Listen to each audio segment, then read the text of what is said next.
Tired of dropping your phone or struggling to prop it up? Meet the Pop Sockets phone grip with expanding kickstand in black, your new must-have accessory. Don't miss out. Grab yours today. Click the link in the video description to shop now on Amazon. Welcome to Google Trends Hub, where we dive into the latest insights and trends in search advertising. Today, we're talking about a crucial metric that's been dominating the conversation for years: ROAS.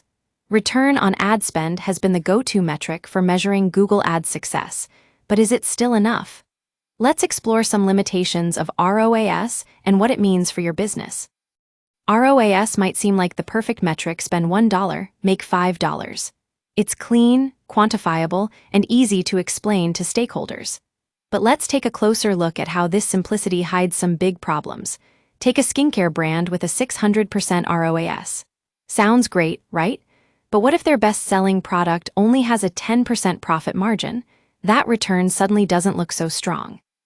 Once you factor in costs of goods, shipping, returns, discounts, and marketing overhead, there might not be much left in the bank.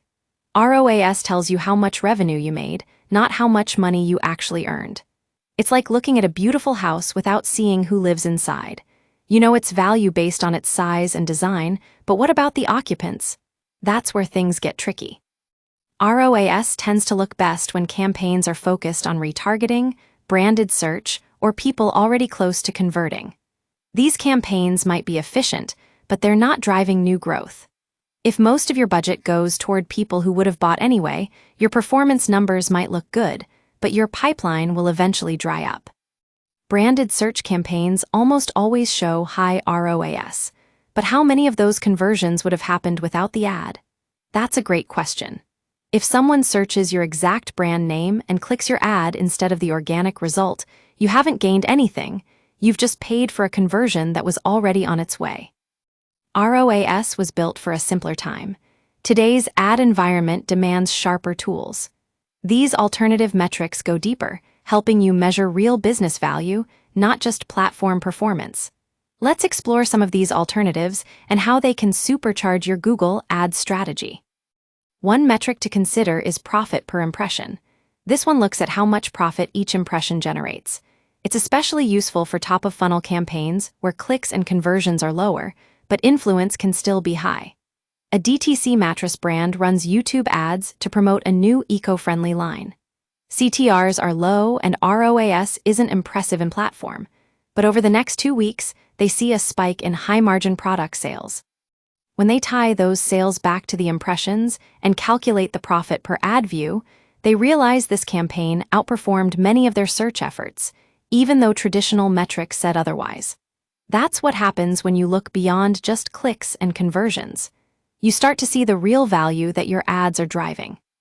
Another metric worth mentioning is customer lifetime value. This one looks at how much revenue a customer will generate over their lifetime. It's a powerful tool for optimizing your marketing strategy.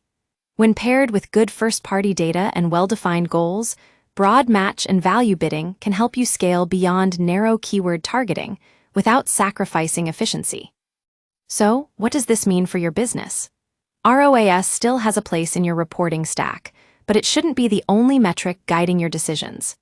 By introducing metrics like profit per impression, customer lifetime value, and incrementality, you can build a performance model that reflects the real value your campaigns are driving.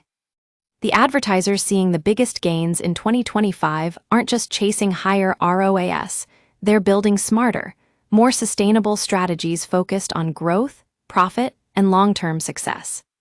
By getting ahead of the curve and embracing these new metrics, you can stay ahead of the competition and drive real results for your business.